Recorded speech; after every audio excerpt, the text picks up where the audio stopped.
I asked you this question, a while ago, what you think is the biggest fight for you in the bantamweight division. And you said you don't even think it maybe exists right now yet. But we know that you are going to fight the winner of this co-main event. What do you think is a bigger fight for you, Aljamain or TJ? If TJ beats Aljo, TJ will be considered the best bantamweight of all time, which he kind of already, he hasn't lost his belt.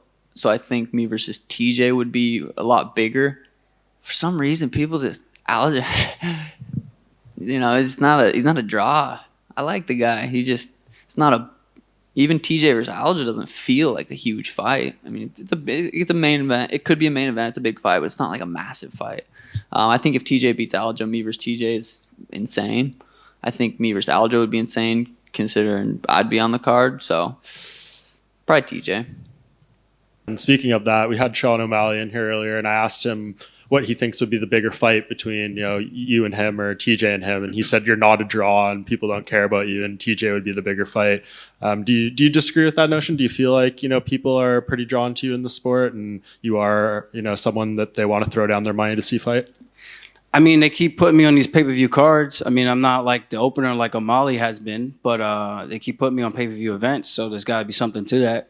I think I hit a completely different demographic than TJ does. I think I'm more of a relatable person than TJ is. And we don't have the metrics. The UFC has those metrics and those numbers. We don't get to see those numbers. So I have no idea how to deem myself a draw. What are we basing that off of? We don't get pay-per-view cuts every single fight. So I don't know what O'Malley's getting that information from. I guess he's looking at his TikToks and things like that, and thinks that, like, just because you get 1 million TikTok views doesn't mean you're going to get $1 million. It doesn't quite work like that. It works on who's actually going to come out of their pocket and put money up to actually see you compete. So I like Sean, though. Sugar Tits is okay. So, and it felt like as soon as you won, everyone's like, oh, the Sean O'Malley fight's next, the Henry Cejudo fight's the Marlon Vera. So if you had to match make the bantamweight division before you return in June, which matchups would you like to see? If you were Mick Maynard and Sean Shelby? I would whoop all their asses no matter what.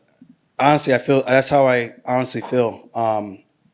If I had a match make, I'm going to go by who's the number one contender. I don't believe in cutting the line. I believe in doing things the hard way, the way I had to do it. I didn't get any handouts. I had to fight through everybody in the top 5 pretty much, top 10. And there was no shortcuts to just jump the line and elevate to a title shot opportunity. Even when I had a number one contender fight, I think you guys could remember that the UFC wasn't so keen in giving me that shot that I earned.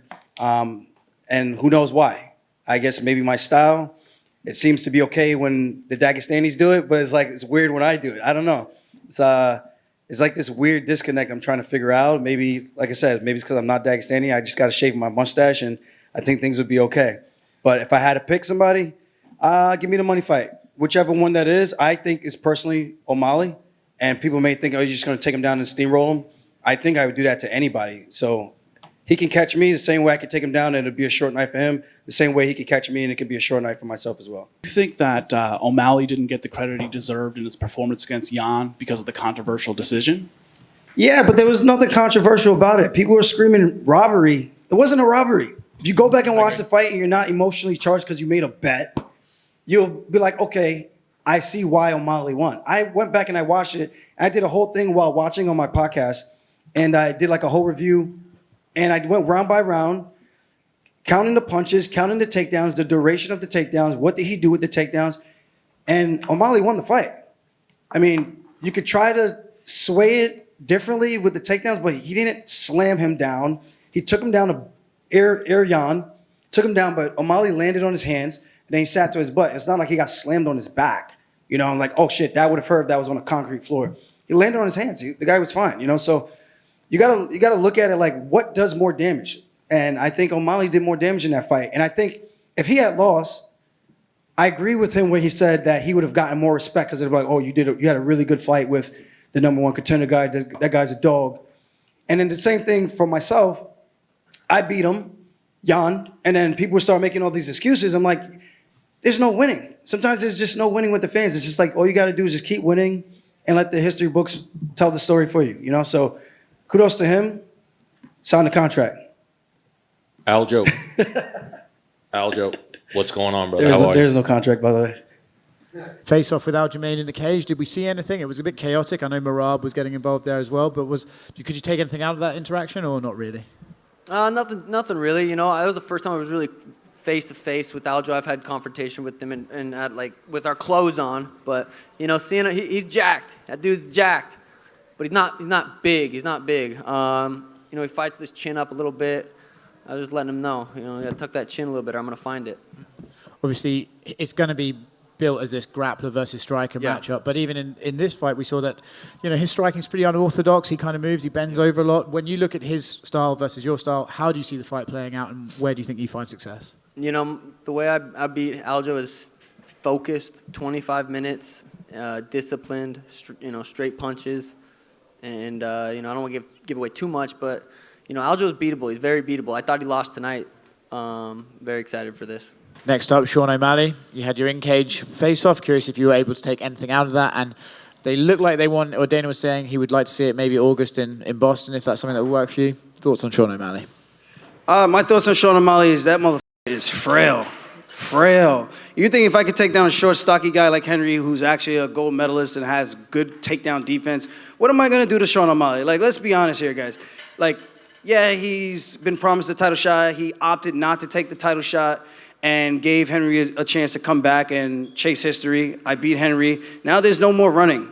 You know, you either want to swim with the big boys or you don't. If not, get the fuck out of the pool or go up a weight class or some shit. Don't keep sitting around here talking and barking and not saddling it up and taking the opportunities that are given. This is what the sport's all about. You take the opportunities that are given to you. I guarantee you, we step in there, I think I fold that man in half in one round. It's just going to... Same thing I did to Sandhagen. Go out there, pressure forward. He's going to use his footwork. I'm going to cut off the cage like I was just talking about. Eventually, he's going to be on his back foot, let him throw a stupid kick that I'm going to catch. I'm going to body lock him. I'm going to fold him in half like a lawn chair, and that's going to be the fight. Yeah, and obviously when you do end up fighting him, like he seems like he's, you know, had some close fights, Jan, all that stuff. What do you need to do to make it definitive so it's not this kind of coin toss when it goes down to the wire? Do what Marlon Moraes did, put his lights out. That's, you know, that's how you get the job done. And you've been kind of fantasizing about this day that you fight for a title and become world champion since very early on. It's here, it's very soon. Just how motivating, exciting is that for you? Yeah, you know, the Sugar era is about to start. It starts with Aljo. Very excited. Been, you know, I'm not running low on motivation. Awesome, thank you. And like, how long would you be willing to wait? Because like, sometimes people complain Aljo likes to take time in between fights. I don't think he's got a choice. He doesn't have a choice. He's gonna fight sooner than later. And then you kind of got into the styles, but are you at all concerned with the wrestling, especially him being able to keep up with Triple C tonight? Yeah, everyone's style is different. Styles make matchups. I do believe I'm going to be very hard to get a hold of, and it's going to be a very interesting fight. I'm excited for it. Signed, sealed, delivered. Don't even need to see it now. You just gave us the perfect breakdown right here in front of you, Aljo. Just that chaos in there, though, like a lot of people, you know, think something with him and Marab. Did it feel like it was close to getting out of control for a moment in the cage there afterwards? I don't know. I was in a different world. I was ready to jump on his back if I needed to. And I think I might have tapped him and turned him around, or I don't even know what I did. But I was just like, yo, don't f with my boy. That's pretty much it. Do you think he knows that you're the tougher fight for him? He tweeted out earlier today before the event, like, please, Henry, win this fight. Yeah, 100%. It's like you want to fight the guy who's 5'4" and you're 5'11". You're a better striker. You're longer. You're rangier. It just makes more sense for him to fight Henry. Gives him the best opportunity to become a UFC champion. Styles make fights. Physicality makes fights. And that's what people have to do. You have to analyze the situation and break it down. And I think sometimes people just forget about all those things and they just look at, oh, he's so good. The Flash, his hair is colorful and he smokes weed. Dude, I smoke weed. Like, what the hell are we talking about? Like, you know what I mean? Definitely the tougher fight. Jiu-jitsu, wrestling. I can strike. My striking is very awkward, I will say. Even with Henry, I thought I was going to piece him up with a couple of shots from the outside, and it didn't quite go that way. In my head, it looked a lot better. It's like reality versus what it looks like. So I know there's got to be some things I got to tighten up with that, especially going in there with a guy like O'Malley, because he's had almost a year to make adjustments. But I'll be ready, and I'm not priding myself to be a striker. I am a grappler foremost, So if you have a problem with that, like Khabib says, his father's plan, I'm coming out there with a purpose, and it's to take you down and drown you, and that's it. Aljamain's obviously, he's been the champ for a while. I think he's tied or might have the record for most title defenses. Is this a guy that you think you would have to beat twice in a row? Because normally when you get these long reigning champions, you beat them, they can oftentimes get in immediate rematches. Do you think this is a guy that you're going to have to beat twice? I know he said after this fight he's going up to 45 regardless. So this is a risky fight for him. He could go up right now, be champ, and get that potential, champ fight. But he's risking it because he knows he's going to get paid. This is a big fight for him pay-per-view wise. As far as beating him twice, there's so many interesting guys in the division right now. I know Figueiredo's fighting Dominic Cruz. So there's some interesting fights around the corner. So I would say no. Go in there, get the job done. He goes up to 45. No one cares. And then I keep fighting. I don't know if you've taken a look at the betting odds, but Aljamain's almost like a 3-1 favorite. You're one of the most, if not the most popular bantamweight fighter in the division. Does that surprise you to see the odds that wide? Not really. I mean, look at who he's beat. Look at the guys he's beat in the last 4 or 5 fights. My best win is over Peter Yan. Very close fight, very tough fight. So, looking at it like that, it makes sense. But that was what Peter versus me was, the same odds. Something. I think they were even worse at one point. So, I like that. It fuels me. It's exciting to go in there and fight the best bantamweight in the world. I go out there and put his lights out. What does that make me? I know a lot of times, fighters, they like to visualize the fights and sequences before they actually happen. And we've seen people like Israel Adesanya, they get emotional when they just think about their journey and they think about the fight itself. For you, whenever you do visualize this fight, what are the emotions like?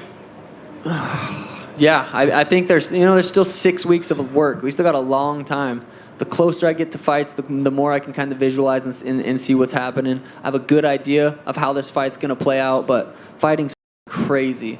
So, you almost have to be prepared for everything. Obviously, Aljo's a very heavy grappling guy, so, I see it playing out a certain way. The closer the fight gets, the more clear that vision becomes. Sean, just here. You said about how you think the fight will play out. Where do you see your strengths in this fight? Wrestling. I'm going to wrestle fuck him. Just jokes. I'm going to fight. I'm going to do what I do. I mean, it's no secret. It's a striker versus grappler matchup. That's it. I'm going to go out there and try to put his lights out. I do that every time I fight. Has there been anybody that's hurt Peter Yan? Anyone that's been able to catch him, crack him? I dropped him to a knee in the second round. I can find people's chins. I do find people's chins. I built a career off knocking people out in the first round.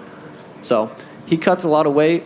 When you cut a lot of weight, that brain liquid goes away. Doesn't take many shots. Could take one shot right on the chin to put him down. And I know I'm capable of that. So that's how I see it going down. And with his comments saying about, that this fight, this title defense was against his will, does that worry you at all in terms of perhaps injuries or how his mindset is going into this one? No, not really. I mean, he's been very vocal. He's got some kind of bicep injury or something. He said that before the last fight against Henry. He's a built-in excuse to say, I got these injuries and I'm going to this fight and I beat him. And he's like, well, you guys already knew. I said I was injured. I didn't want to fight. Built-in excuse is what it sounds like. But he's going to make the fight. He's going to make the fight. He's going to get paid. He's going to make it there. We'll see how good he shows up. But I do think he's taking this fight very serious. I do think he looks at me as very dangerous. So I expect, the best Aljamain to show up. Of everyone that Aljamain could fight in bantamweight and featherweight, do you think that you're the biggest fight for him in both weight classes? The biggest fight, yeah, for sure. I think I really do believe I'm one of the biggest stars in the sport right now. So yeah, I think it's clear he's not going up trying to fight someone else. He's fighting me for that reason specifically. I am the biggest star that he could fight right now.